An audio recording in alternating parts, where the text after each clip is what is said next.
Very good afternoon to one and all present. As we begin with the today's session, uh, it's my privilege to introduce our today's first speaker, Ms. Jhanavi Hatwar. Her title for today's session is Quantum Computing: Understanding the Basics and Beyond. Jhanavi Hatwar is a quantum algorithm researcher at QpiAI, specializing in development and optimization of advanced quantum computing techniques. She holds an MS in quantum computing and a BS in physics with a minor in data science engineering from IISER Bhopal.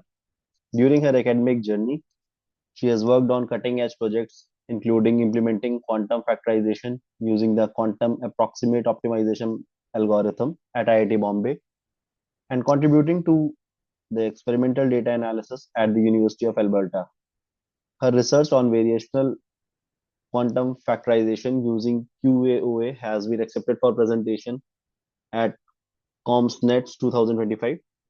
Janvi has been recognized with prestigious fellowships and scholarships such as METAC's Global Link Research Internship, the Chanakya Fellowship, and the Inspire Fellowship. With a strong background in physics, data science, and algorithm design, she is passionate about advancing the frontier of quantum computing through innovate algorithm solutions. So I welcome Ms. Janvi Hatwar for her talk. Over to you, ma'am. Hello. Yes, ma'am. I'm audible, right? Yes, ma'am. You are audible. Okay, I'll share my screen.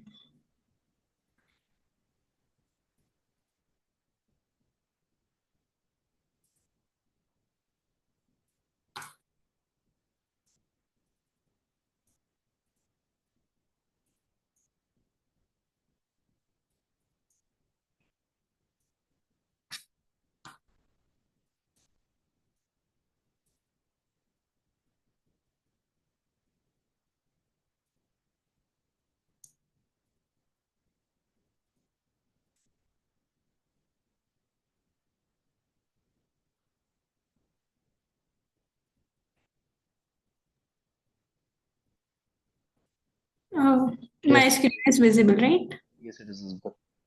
Okay.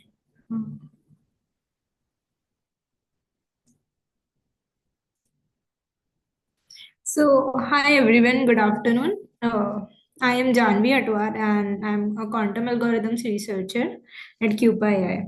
So, for this talk, I'll be talking about what quantum computing is and what are the basics to understand quantum computing. So agenda for today's talk would be to talk about what are qubits, what are quantum gates, and what are quantum circuits.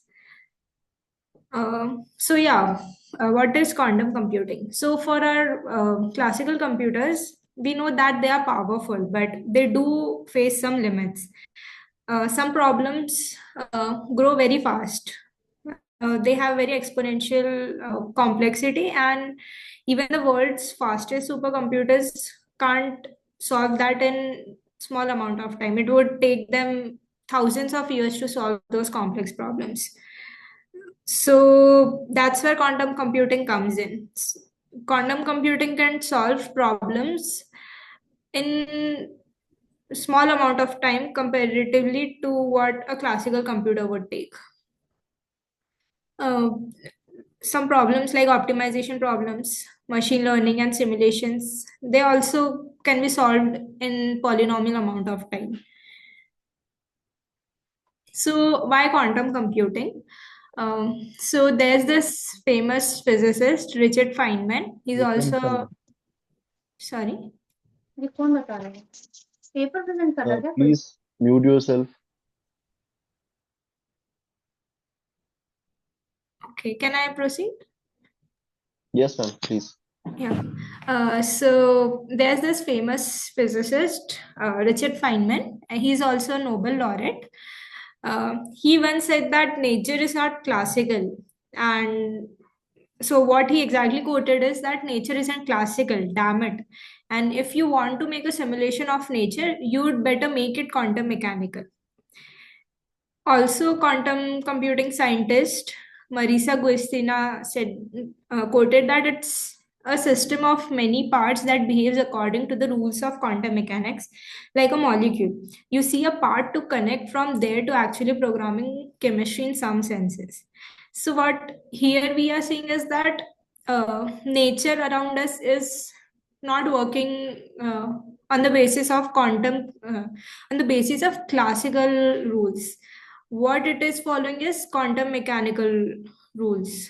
So, if we want to understand the nature around us, why to try to simulate it and solve it using a classical computer when you can actually try to do it on a quantum computer, where they both follow the same set of mechanical rules.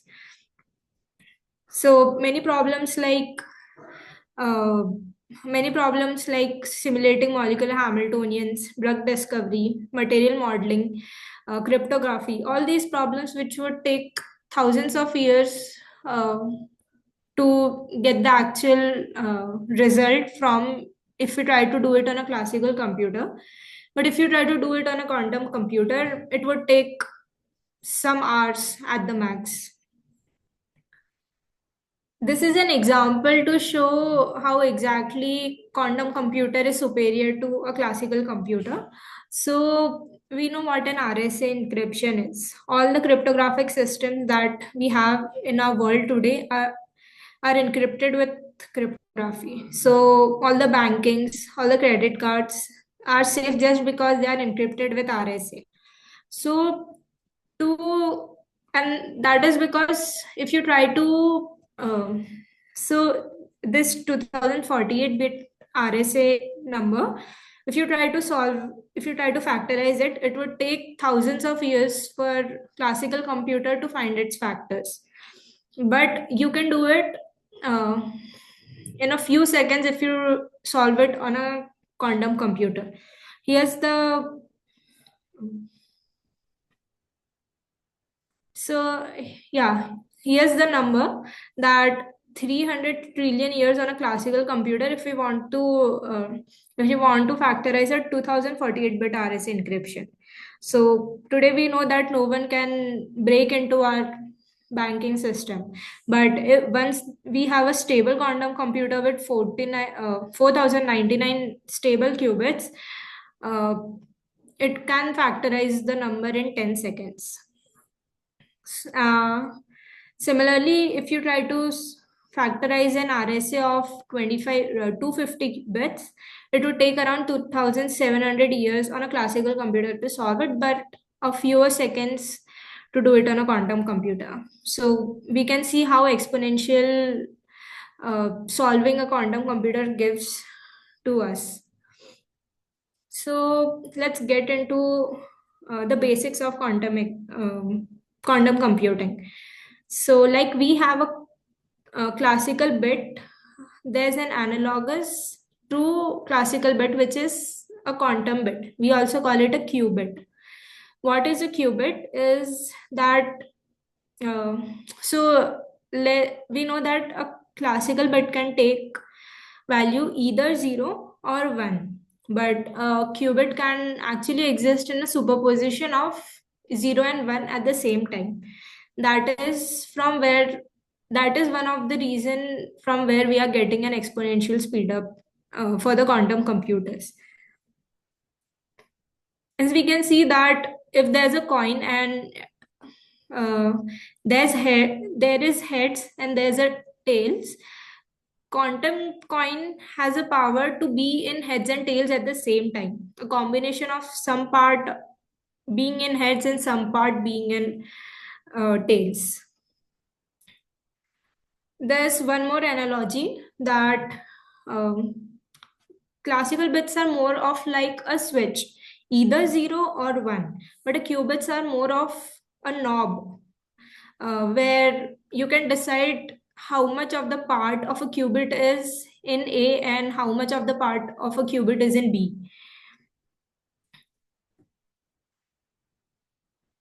Quantum computing so qubits can store two values at a time, whereas classical bits could only have stored only uh, one, one set of value.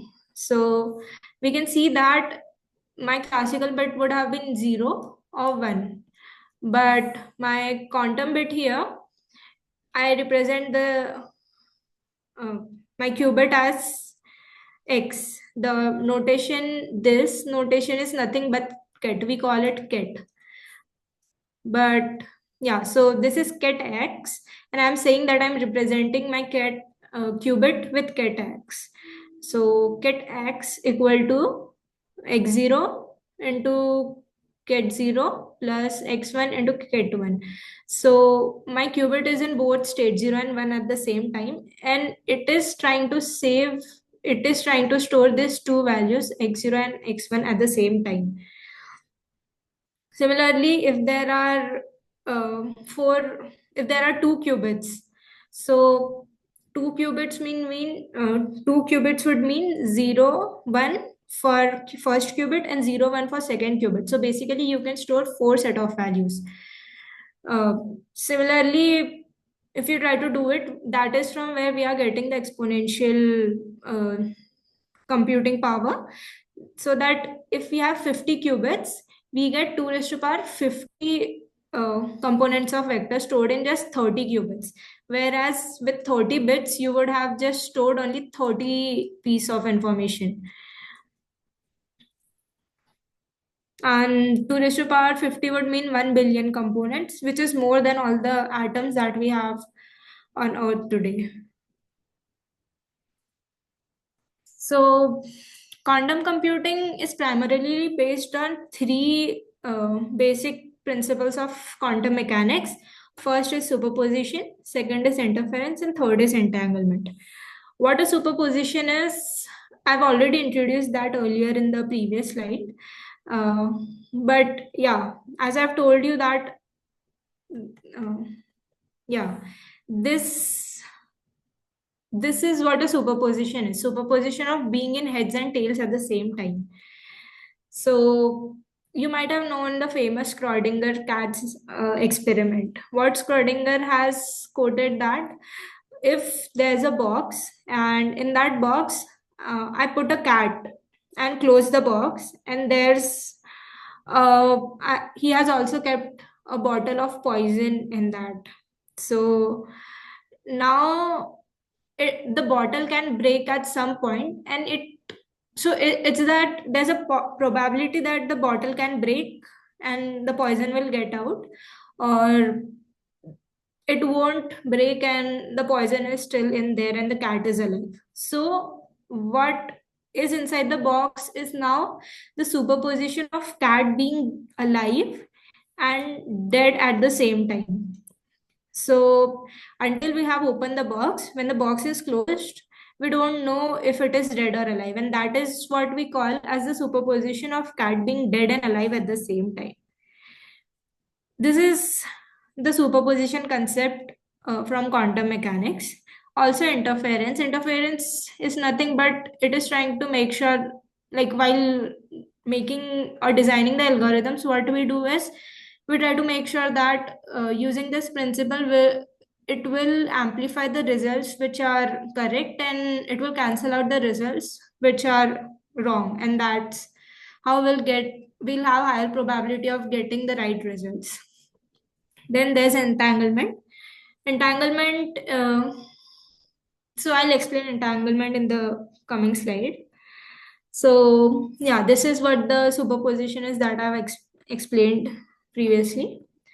Yeah, for entanglement, let's suppose that there are two kids. One is Alice and other is Bob. Now they are on the moon and they found two particles, and those two particles are entangled. So what Alice did is took one of the particles and moved to one on the east of the moon, and Bob took the other particle and moved to the west of the moon. So now they are like 1,000 light years away, and Alice tried to do some measurement or do something on her particle. So there would be some disturbance thousands of light years away on the Bob's particle because they were entangled. Even though they are distance away from each other, but still there's something going on between the two of the particles. Uh, so yeah, basically the particles were correlated. They were not independent, and that's why even though they had a large distance between them, it won't affect the two particles. They are entangled. There's also measurement. So, to explain in simple terms, as I've told you, the cat experiment, the Schrodinger's cat experiment, when the box is closed, uh, it was in superposition of dead and alive at the same time. And when I open the box, I'll eventually find out if the cat is dead or alive. So, the act of opening the box is basically the measurement. So, qubits will be in superposition at all the time, but when you try to see or peek that okay, I want to see the superposition, you won't be able to see it. You will see only one of the states, either dead or alive. So the act of measurement is the same of you peeking and see you actually peeking in and seeing what is the state of the cat. Now, we'll get into the representation of a qubit. So, a qubit is represented by this ket psi equal to alpha 0 plus beta 1. This is same as what we had seen earlier, this x equal to x0 plus x1. So, it is in superposition of 0 and 1 at the same time. What alpha and beta are? Beta are complex numbers, and they must satisfy this normalization condition, that is mod alpha square plus mod beta square should always be equal to 1, which is nothing but it is trying to it is trying to satisfy the probability condition that sum of probabilities, all probabilities should be equal to 1. So alpha square, so alpha is coefficient of 0, so mod alpha square is the probability of measuring 0, and mod beta square is the probability of measuring 1. Now, okay, what a basis is that I'll give you an analogy for classical computing, which might help you understand better what a quantum, what is it, what are this quantum basis. So let's take an example of a xy coordinate system, a 2D coordinate system. So every point on the 2D coordinate system is represented using, so this point will have some value 1 and 2. So any point on this whole plane, the xy plane, can be represented using x and y. Similarly, the quantum bases have the same role, 0 and 1. Any point or any state or any qubit state can be represented using 0 and 1. Similarly, we have another set of bases which is plus and minus. We can, I mean, yeah, there's this one condition it needs to follow, which is of orthogonality. Uh, as we know that x and y planes are 90-degree, they have 90-degree angle between them. Similarly, the orthogonal basis vectors, uh, they kind of have the, so orthogonality does not exactly mean they have 90-degree angle between them, but if this follows, if the basis vector follows this condition, then they are orthogonal. So we have seen that my zero ket 0 state is column vector 1 0, and my ket 1 state is column vector 0 1. So let's check the orthogonality for it. Orthogonality, this is an inner product. So if my 0, let's write it down, my 0 is this state and my 1 is this state.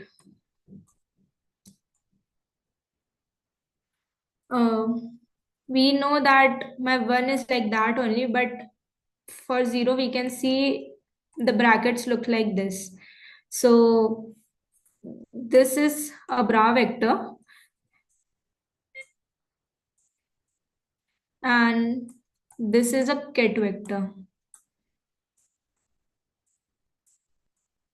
So I know what my 1 here is, but to calculate what a bra of 0 is, it is nothing but we need to, it is complex conjugate of this.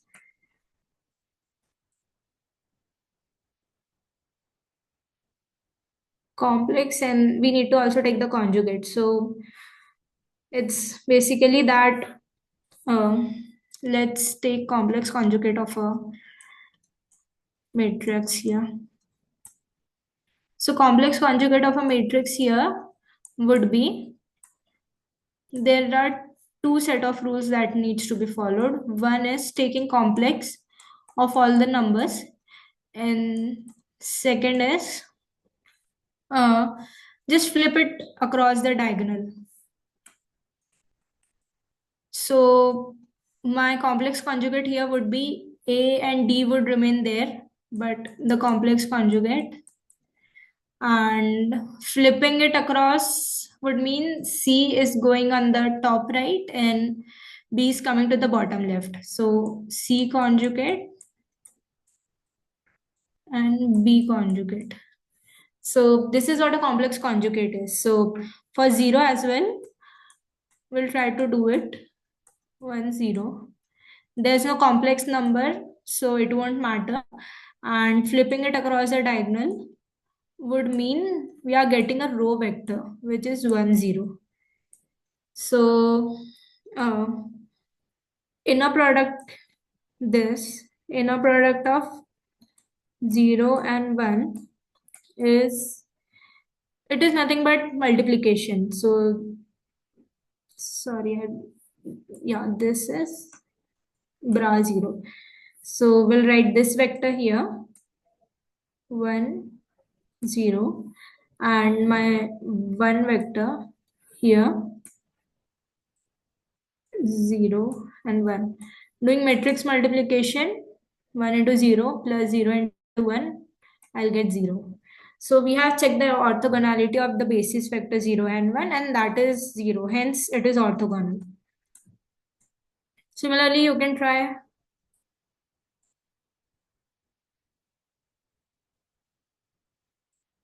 Similarly, you can check for 0 0.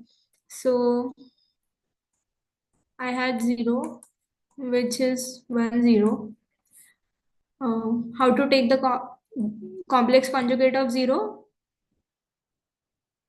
We had calculated it the same thing, one row vector of 1 0. So inner product of 0 and 0 would mean writing it over here 1 0 and writing it over here 1 0, which would mean 1 into 1 plus 0 into 0 and 1. Hence, all the basis vectors are orthogonal, and they, what mathematically it would look like is these two equations. Quantum computing, to represent 0 or 1 state, we don't need much of it. It's either 0 or 1. But to represent a qubit, we would need a sphere, a block sphere. We call this a block sphere. So qubit states can be visualized as a point vector on a sphere, and the quantum operations are rotations on the point vector by the angle along an axis. Hence, infinitely many reversible operations are possible on a single qubit. So what this all mean is that this point, so this white arrows are my three axes to represent the sphere. This blue point represents the qubit, my psi, the state psi, which represents a qubit. And this is rotation. We'll see what that is. So this is what a block sphere is. So any single qubit can be represented as a point on a block sphere. The north pole here is the 0 state, and the south pole here is the 1 state. Now, remember that I've told you that 0 and 1 are orthogonal, right? In so in classical mechanics, by orthogonal we mean that they have 90-degree angle between them, but when we are representing it over a sphere, you can see that it has 180-degree angle between it. So you can in layman language say that on a block sphere, if two points are on opposite sides, diagonally opposite sides, they are orthogonal. Yeah. And the equator would have all the superposition states with different phases. Uh, theta is the okay. Theta is the polar angle. So if this is the point, this is theta. This is the z-axis, this is the x-axis, and this is the y-axis. So theta is the angle between z-axis and my qubit vector, and phi is the angle between x-axis and the component of the qubit vector on xy plane. So see, theta angle between z, this is x, this is y, and this is z. So theta is the angle between z-axis and the qubit state, and phi is the angle between x and the component of qubit state on the y-axis.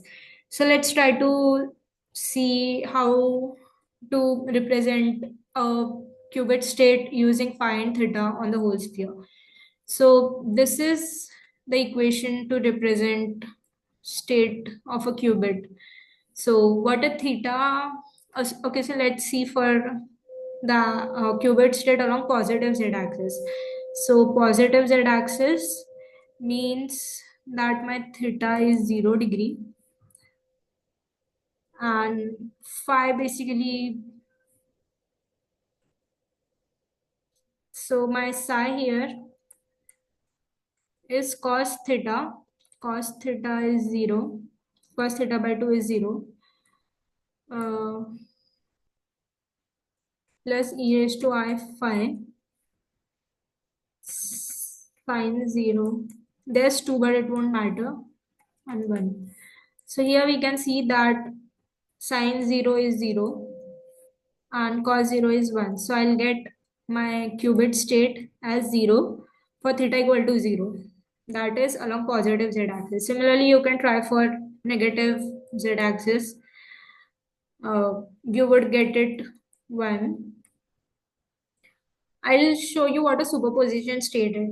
In the previous slide, it says that equal superposition with different phases along on the equator, that is on the xy plane.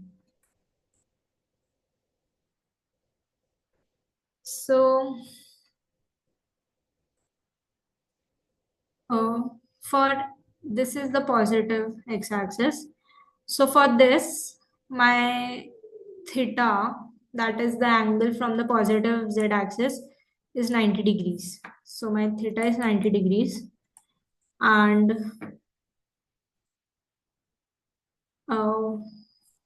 angle with positive x-axis is, that is phi, is 0 here. So my psi here would be cos 45 degrees, and e raised to I phi is 0 into sine 45 degrees.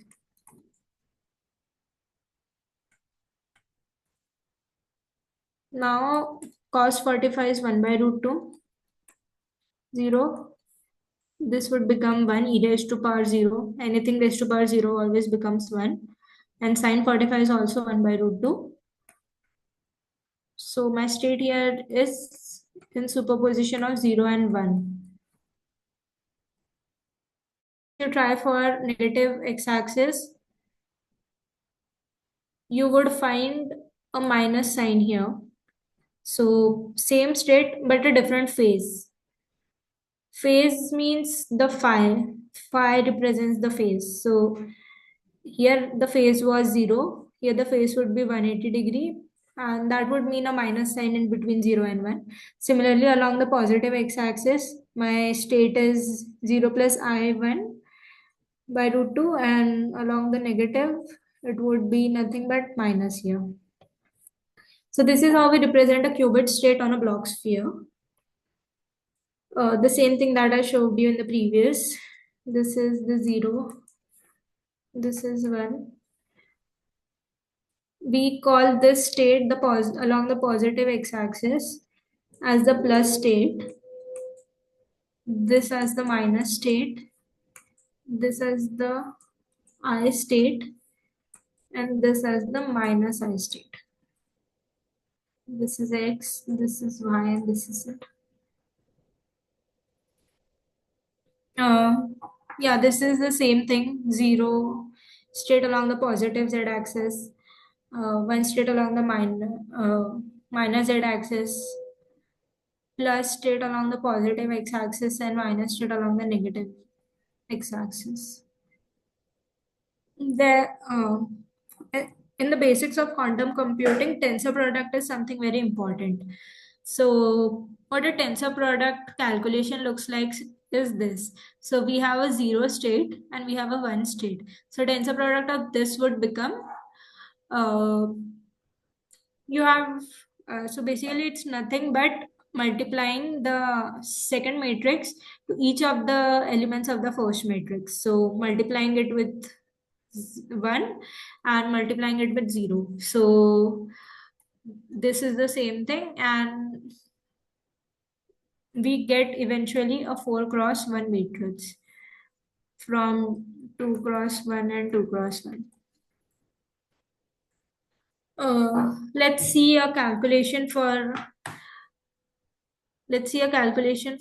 this. So tensor product, basically I can write it as 0 1 state. I don't need to write tensor sign every time.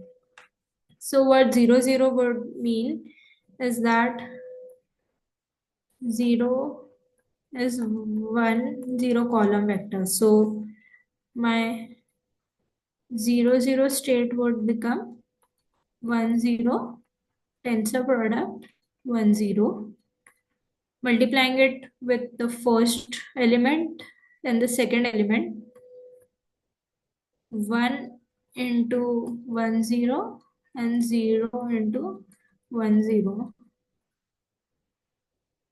This is 1 0 0 0. So my 0 0 state is 1 0 0 0. Similarly, when you'll try to find 0 1 state, you will see it's 1 0 1 0 0. Similarly for the others. So this is the same thing we calculated 1 0 0 0 0 1 0 0. For one tensor product of 1 and 0, you would find 0 0 1 0 as the column vector, and 1 1 we get this. Eventually summing all the column vectors, you would get this column vector.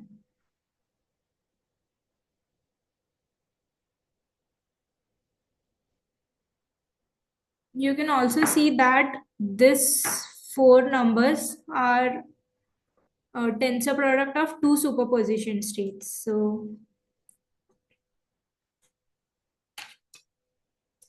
0 plus 1 tensor product 0 plus 1.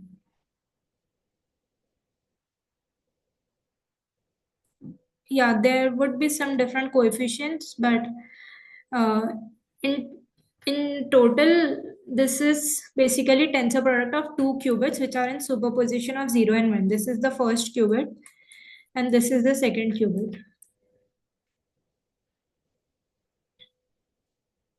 Similarly, this is tensor product of the operators. These are states, but these are operators. Operators are same as the gates that we have even in the classical computing. The X gate, or not the X gate, the NOT gate or the OR gate. So what is the tensor product of two operators? My I Okay, you don't know what exactly is the edge gate and the I gate. I gate is the identity gate. So applying I to one state would give me one again, and applying I on the zero state would give me zero again. It's the same as the identity we have in classical, that multiplying any number by one would give me the number again. So uh, the matrix for I is this, and the matrix for H is this: 1 by root 2 outside and 1, 1, 1 minus 1. So 10, this is the same thing that I have said in the previous slide, multiplying the whole second matrix to individual elements of the first one. So let's take 1 by root 2 outside as common, and this is 1, 0, 0, 1. No, individual elements. So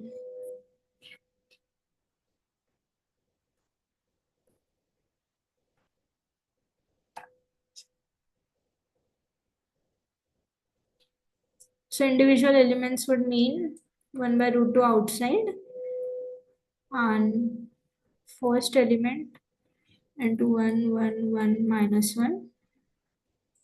Second element into 1, 1, 1 minus 1.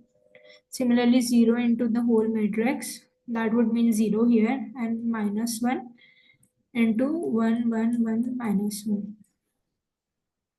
So this will become 0 here, and 1, 1, 1 minus 1, minus 1, minus 1, minus 1, and 1.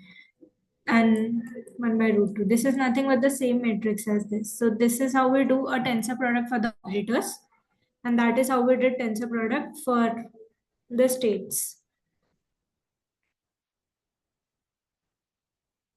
Yeah, this is the detailed tensor product which I showed in the previous slide.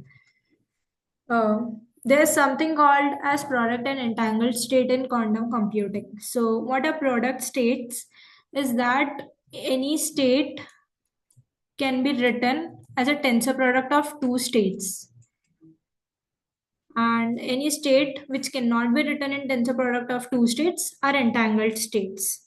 So there's this one example of psi. This is a Bell state. When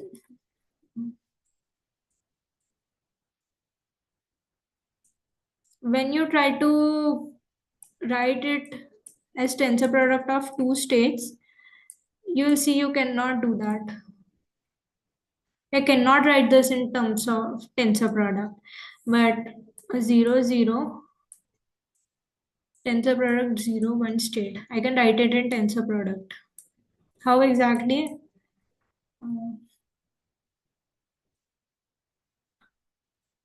Taking the 0 state out in common, and remaining is 0 plus 1.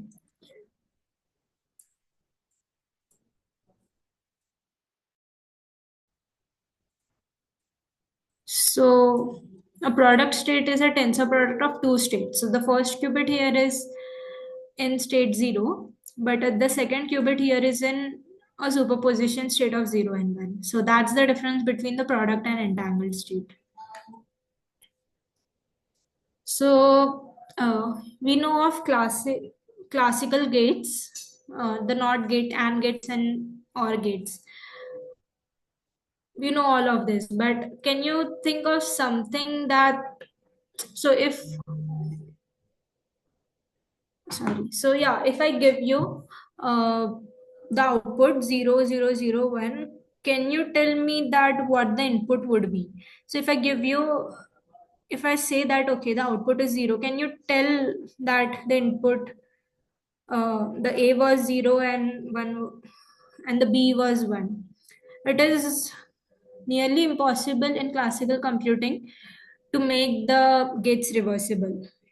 From the output, it is difficult to see what the input states or the inputs were. But in quantum mechanics, that in the quantum computing, that is possible. So the conditions of quantum gates are that the quantum gates must be unitary. Unitary would nothing mean nothing else but should follow this property that u dagger u equal to u into u dagger equal to 1.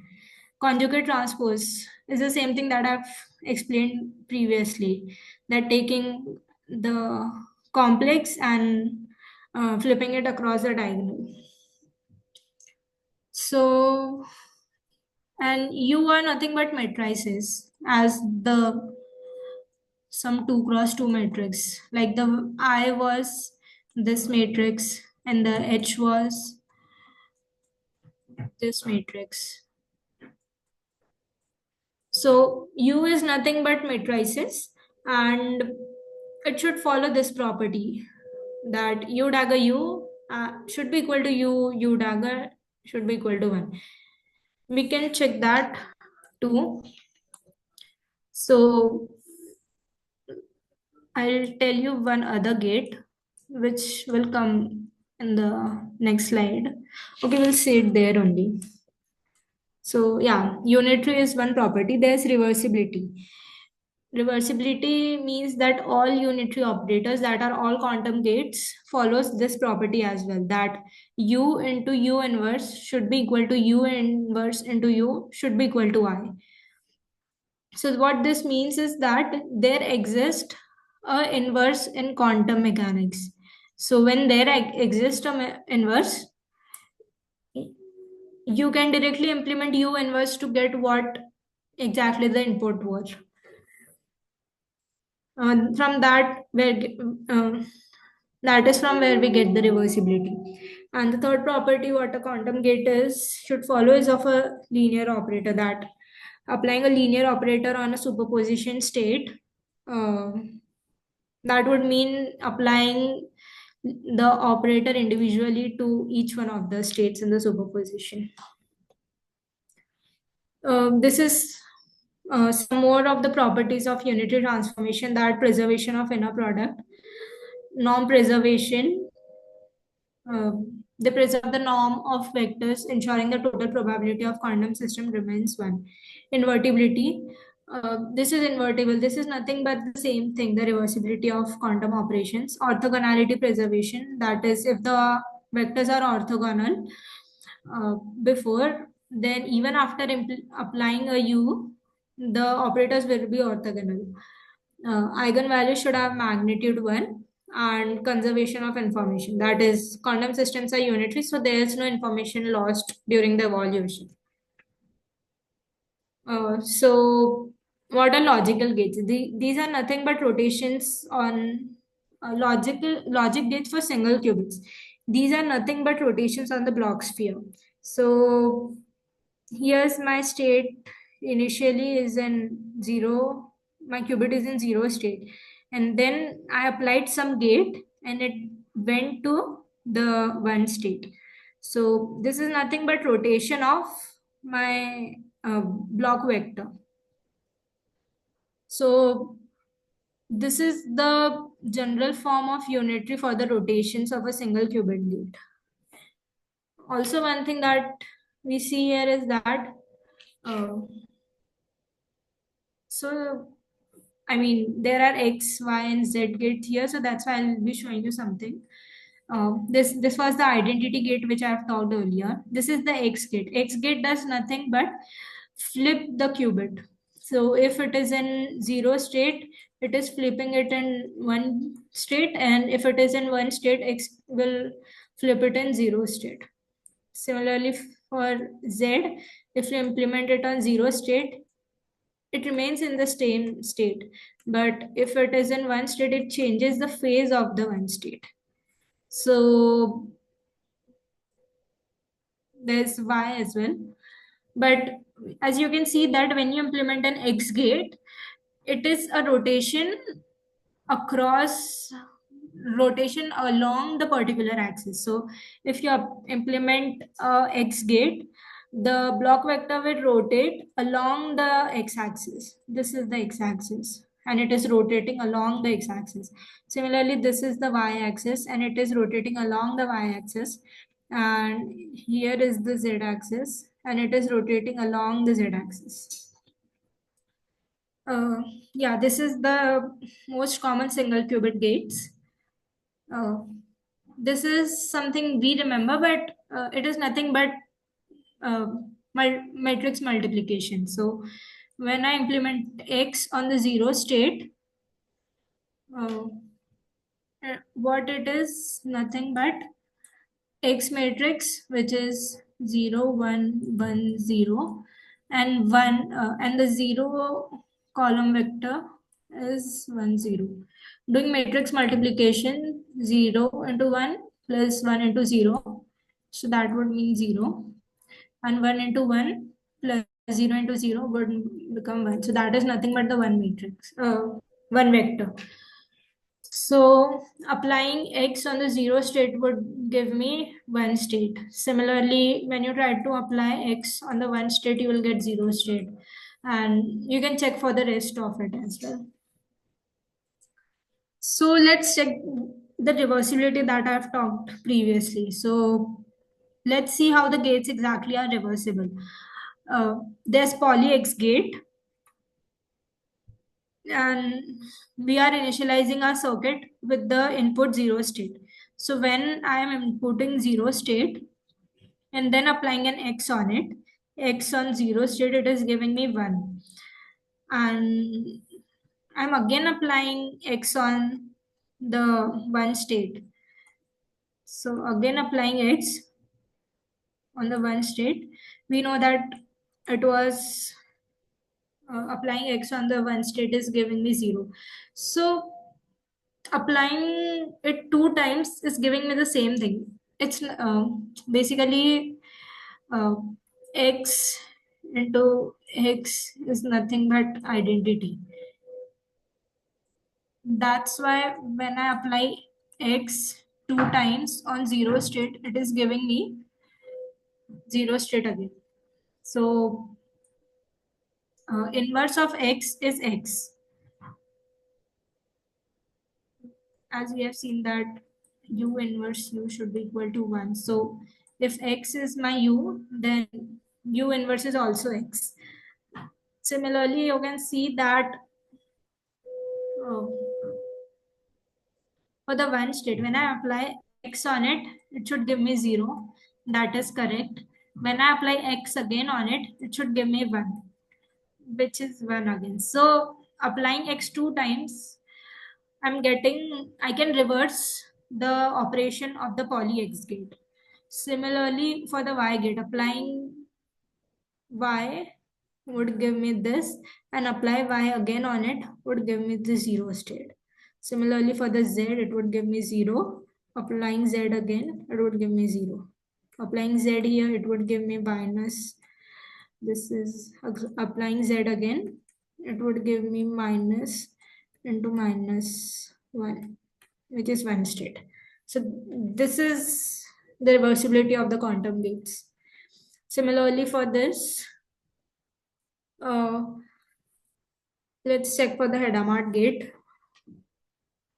Applying H on the 0 gives me 1 by root 2, 0 plus superposition of 0 and 1 state. And applying H on 1 gives me same state but with a minus in between.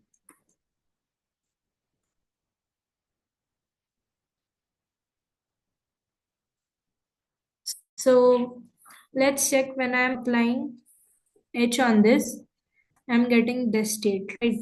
So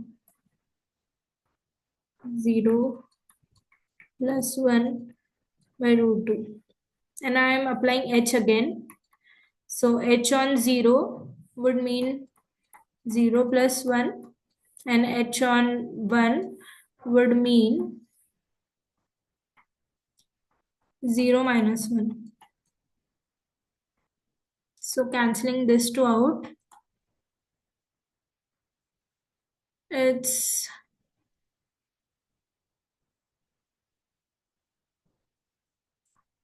with 0 again.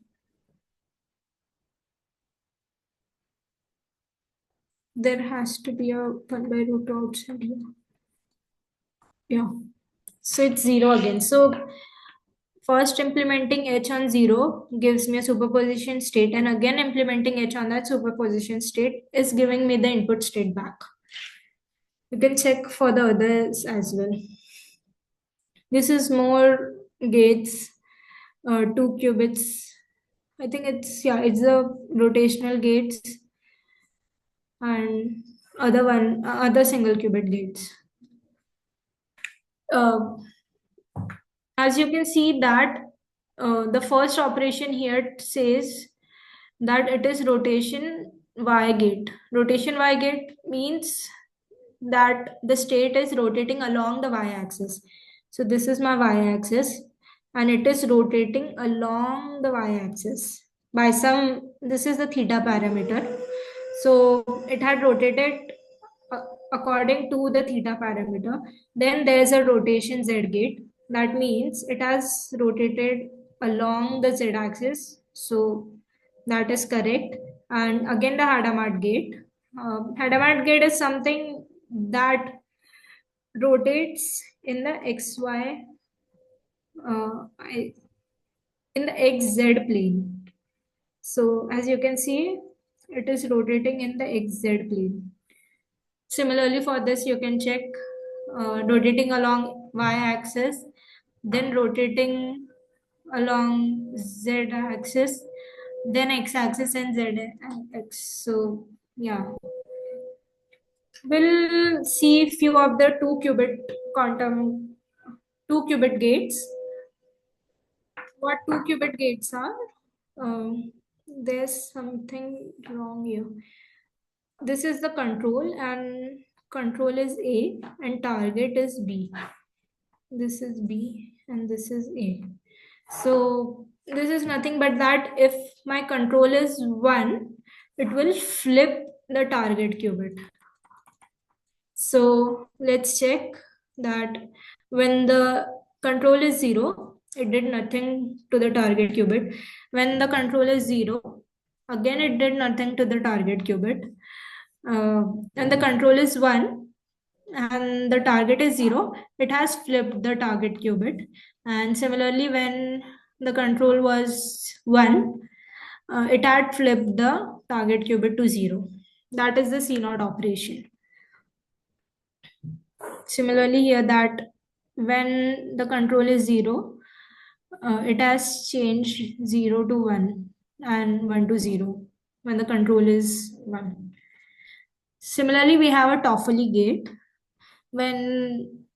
It's quite similar to the C0 gate, that if both of my inputs are 1, then only it will flip the target qubit. So you can check that 0 0, so it did nothing to the target qubit. From here you will see that when the two control states are 1, flipped the third qubit, that is from 0 to 1. Similarly, from 1 to 0. This is the swap gate. Swap gate is basically swapping the 2 qubits. If the input is 0 and the first qubit is 0 and the second qubit is 0, it is swapping and giving me 0 0 again. If it is 0 and 1, then it is swapping and giving me 1 and 0. If the first is 0 and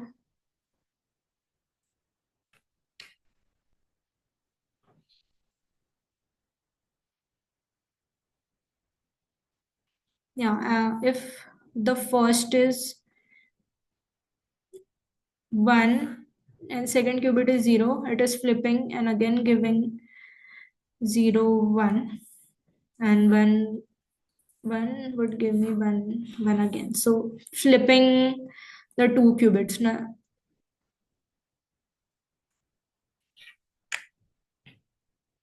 These are nothing but the C0 gates. So swap is basically combination of 3 C0 gates. This is an entangled state, the Bell state, as I have told you the entangled state. As I have explained one state in the entangled state, this is the phi state. So phi plus is 0, 0 plus 1, 1 by root 2.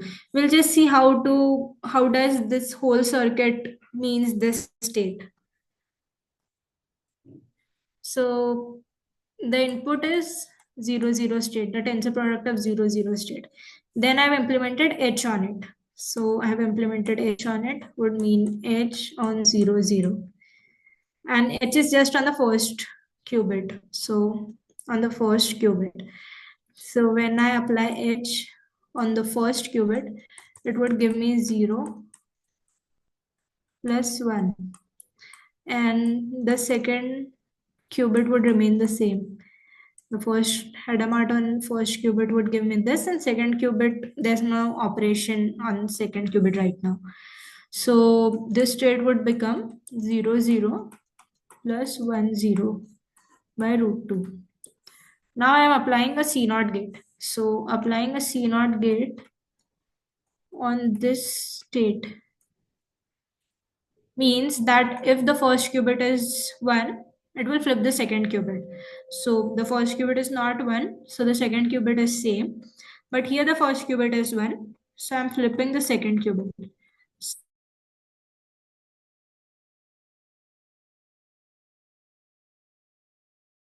Operations on the for calculation of the Bell state. We can quickly see that this is the same circuit, but an X gate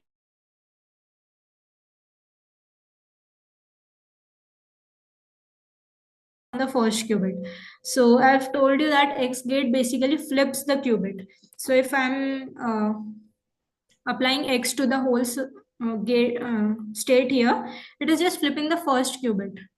So flipping the first qubit would mean 1, 0 and 0, 1.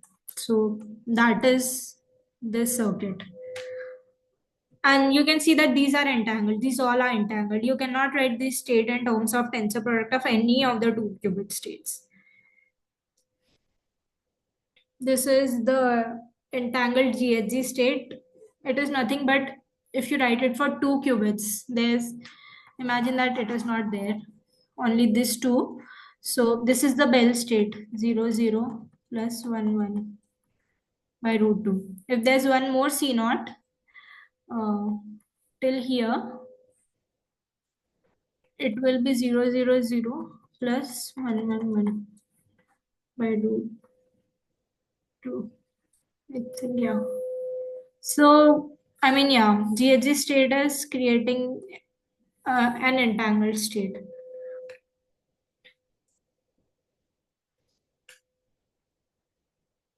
Unitary operators, this is the same thing that if this is an X gate, I'm applying X on the input and it is giving me this at the output. And if I am applying some gates simultaneously, it's nothing but applying U1 first on the psi state, then U2, then going on till UK. So quantum circuits. Quantum circuits are basically a sequence of gates applied to qubits, and we often do measurements at the end to see what those individual qubits collapses into. These all are nothing but circuits. This is a circuit. This is a circuit. So yeah, the same thing.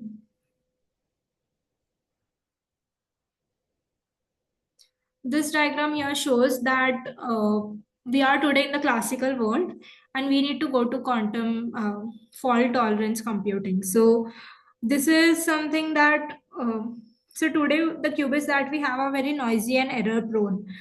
So whatever results they give, we cannot rely on that completely. And that is because of the decoherence that we have. So this is the quantum computing fault tolerant because basically no error and no noise. We are trying to reach there. There's a deathly decoherence here. Then if we somehow even try to pass that There we have NISC, Noisy Intermediate Scale Quantum Computing, which is basically the that the qubits are still noisy, but we have somehow got into better results. Then there's error correction, that we are trying to convert those noisy qubits into a logical qubit, which is a qubit with zero noise and error. And hence, if we figure out the error correction, we would reach the quantum compute, fault tolerance quantum computation. This is the same thing. Uh, I mean, yeah. Here we have so basically on the x-axis we have number of qubits, in the y-axis we have error rate. So today we have less number of qubits and more number of error, more amount of errors. Then here this part, the RSA will be broken at more number of qubits and less number of error. So we are trying to reach this part, and that still is a big research topic to figure out how to reach that. So, yeah, this is from my side. Thank you.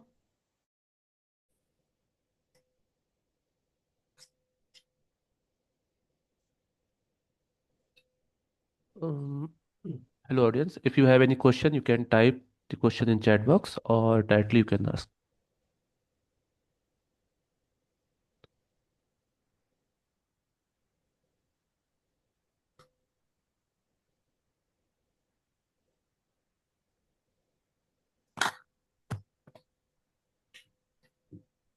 Okay. Is there any question?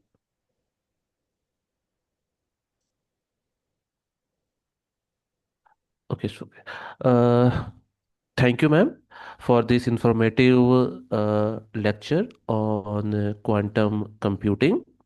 As a co-coordinator of this event, Dr. Mukesh Kumar Mishra, I want to thank you for your kind support and participations in Atal FDP on emerging frontiers in quantum technology and communication.